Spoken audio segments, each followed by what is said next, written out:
What's going on, Gooners? Ryan Williams back with another match review, of course. The football was absolutely mental yesterday. Of course, I was out with my friend, and literally, of course, we were watching the Arsenal game. Of course, we're going to commentate about Manchester United against our noisy neighbours Tottenham 6-1. Wow. Oh, wow. That was crazy to see. And, my boy Zarek, he's a Tottenham fan, of course. And he was saying this was going to happen. Well, not exactly 6-1, but he was predicting that the way, Tottenham is sorted by Jose Mourinho and, the way it was going to happen, he said 3-1 and it was 6-1, and that was bad. And then after that game, it got worse. The champions, Liverpool, getting absolutely slapped about by Aston Villa 7. Yes, 7-2. Past European champions and the current Premier League champions 7-2 to Aston Villa, who, by the way, were fighting relegation last season and managed to stay up.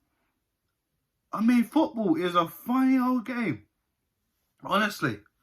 But, of course, we're here to talk about Arsenal, of course. So, it was crazy yesterday. So, let's just get into it, of course, guys. If you're new to the channel, please make sure you like, share, and subscribe. And let's just talk about the Arsenal game, because that game was frustrating, and it took a sub to come on and make it the game. Make it the 3 points. First half, I have to say, was, I'm going to be honest, very boring. David Luiz was very, very lucky not to be sent off within the first 5 minutes. I mean, good Lord. I mean, we were getting counter-attacked, and one of the strikers would pretty much was like a goal-scoring opportunity, if I'm honest. David Luiz doing David Luiz things and pulling his shirts as he was on the break, but he let go and he was still running. But by the time the striker caught up with the ball, Leno's already out, way out of his goal line, and kicked the ball for a clearance. The players, Sheffield United players, were protesting it, like it should be a sending off, and it should be a sending off. I mean, the amount of decisions that has happened, and I know this is us, I shouldn't really be saying this because he's our player, but at the end of the day, man, that's too risky. We know Luiz, he always likes to make everything so risky with him. Honestly, David Luiz is a special case. That's all I'm gonna say, and we all know this as Arsenal fans. Even when we get behind him because he's our player, he's a very, very special case. We've seen it in past Sheffield United games where players have done that, or it's happened to them, and, a player's either been sent off, or they should have got sent off, etc. Like, dude, it's happened before. It's happened before. We've seen it too many times. But getting on to the game, there wasn't really much in the first half. I thought it was just a lot of slow, timid football. I'm not going to lie. I mean, Sheffield United didn't really cause any trouble in that first half, if I'm going to be honest. I mean, it was just, man, it was flat. I said to my boy when we was at the pub watching the game, I said, Brad, do you know what? This just looks like a 0-0. It looked like a 0-0. And we were one of the early games of the day, as well as Wolves and Fulham. But, it was very boring, let's be honest. It was very boring, nothing really progressive. I mean, Aubameyang didn't really do too much. Well, he did a couple things, really. He tried to do an overhead kick, which I was like, why? You should have just took a touch. Also to that, one of Sheffield United's midfielders, I think personally, should have got sent off. Or even, like, you know, because that was a fucking dangerous tackle. The tackle was almost exactly like Aubameyang's challenge on Max Meyer at Crystal Palace last season, where Aubameyang got a yellow, then they had to review it, and then he got a red when he was banned for 3 games. Crazy, isn't it? But it happens. So, of course, thank God it wasn't an injury. Aubameyang was limping a little bit, but after half time, we ran it off. Second half, come out a little bit better.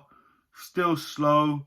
Then we made probably the change of the game changer. And that was Nicolas Pepe coming on the pitch. Who did he come on for? Oh, it's going to bug me, but Nicolas Pepe came on. And, wow, straight away was involved with the goal for Bukayo Saka. It was a lovely move from Arsenal, and Bellerin for the assist. Bukayo headers it home, 1-0 to Arsenal. And it's got to be given Bukayo Saka a lot of confidence. He's recently just been called up to the England squad. And it's nice to see Arsenal players playing for England again. You know, I can't remember the last time we've seen an Arsenal player in the England squad. It's crazy. It's been such a long time. So, as well as AZ Maitland-Niles got called up already, we've already seen him get a little appearance just before the league started. So, for Bukayo, that's definitely a big confidence as well. Obviously, he's gone to train with England today, you know. And within, not even that long, I don't know, like in the space of what, 2-3 minutes later, Nicolas Pepe gets on the score sheet.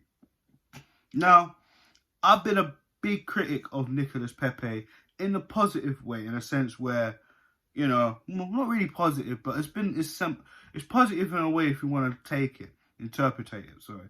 So I've said, you know, I understand why Mikel Arteta has put Willian over him, because Willian work rate is better. But at the same time, we know Willian, sometimes he just does Willian things. However, the one thing that we always criticize Pepe about is his work rate. Is sometimes he doesn't track back. We know Pepe does not track back. That's annoying. Also, we know that's part of his game. We understand that. But still, you're playing for a new team. You have to adapt. You have to learn in certain systems as well. So, sorry guys. So, you're going to have to really learn on that. But at the same time, it's the laziness. It's the consistency about Pepe, which always gets on my nerves. But the reason why it gets on my nerves is because we know there's a player in there. We know he has that killer instinct. But the problem is consistency. So for him to go and score that goal that he did yesterday, well done. I'm glad. I was happy with that. But we need to be seeing it game in, game out. And of course, Arteta could help the situation a little bit more by starting him. So we're going to be in an international break. We will play Manchester City once we come back, which is kind of ironic because we played Manchester City once we came back from lockdown last season. I'm pretty sure we're away at the Etihad. So, but hopefully, sorry guys, we don't end up in the same situation last season where there was injuries and the David Luiz had just done David Luiz things.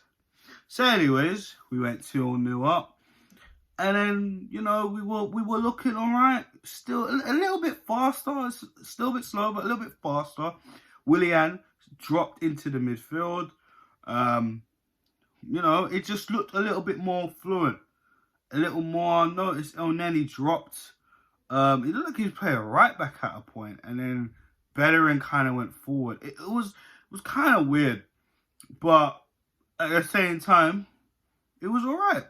And then we saw Aubameyang and Pepe like changing from wing to forward. You know what I mean? They look quite cool. You know what I'm saying? Oh, Eddie Nketiah started. I apologize. That's who Pepe came on for. I felt Eddie was quite quiet today. Maybe it wasn't exactly the best game to play. I remember a lot of people, including myself, were kind of thinking, "Oh wait, well, why is Lacazette not starting? He's 3-3. You know, keep the ball rolling, keep it going. He needs the motivation because last season he started off poorly, and then you know he was injured. Then he come back and was poor. He was rusty. He wasn't consistent. And when Eddie got the start and Lacazette was coming off the bench, it lit a fire up Lacazette. So you know what I mean. But it is what it is. We move, and then slowly we just started to just relax a bit, which you can't really do at 2-0. 2-0 is still a vulnerable scoreline for anyone to get a goal back and literally be back in the game, because all you need is another goal and it's equalised, and then depending on the time, you can easily come back and win the game. And this was the problem. We didn't manage the game that well. I felt we could have messed up. I mean, McGoldrich's goal, El Neni and Luiz, I don't know why you guys were backing up like that. It was ridiculous. Absolutely ridiculous. You do not do that. Okay? You close your man down. There was a lot of times I was moaning and just saying, like, close your man down. Why are you giving these guys any space around the 6-yard box? It was absolutely annoying. Okay? But, you know, McGoldrich scored that wicked goal, as he did. And then Sheffield United were kind of like, okay, we can get something out of this. And we just allowed them on the ball. We were just sat back. Granit Xhaka came on for Danny Ceballos. For me, I thought that was a little bit of a weird one. Because, okay, I'm quite surprised Xhaka didn't start. But I did see a stat before the game that Arsenal have not won a game without Granit Xhaka in their starting lineup since the 29th of August 2019. That is a crazy stat, and we all get on Xhaka's back sometimes because, you know, he's too slow. He has put in good performances. As of late, he's looked better under Arteta compared to the previous seasons under Emery and Arsene Wenger, but at the same time, we know we need better than Xhaka. You know, we need a midfield that's more mobile. And El Nani's not the greatest, we know. Backwards, sideways. You know how it goes. I've told you before in the previous game. But it is what it is, man. And Ceballos, I felt, played well too. So, you know, it just kind of shows we definitely need something in that midfield. But at the end of the day, guys, you know, 3 points. It's still early in the season. Right now, we're 4th in the table. You know, still a lot of games to play. Like I said, international break. But the transfer window closes today.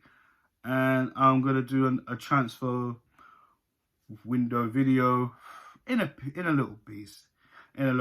So, stay tuned for that. Stay tuned for the channel for more updates and more videos, and of course I'll keep you guys posted on my Instagram, guys. Ryan Williams AFC. Make sure you follow that, and of course RJ Wills on Twitter. I will put the links in the description if you want to follow me and contact me. But yeah, guys, we leave the Emirates 2-1. A dogged performance, very flat, slow, lethargic at times. Then Pepe comes on and literally lights it up for a bit. But yeah, going forward, we need to sort out what we need to do in the transfer window. It's been poor. But again, I will leave that for the transfer window video. So guys, thanks again for checking out this video. Make sure you like, share and subscribe to the channel. And I'll be back with you guys soon with the transfer window video. So take it easy.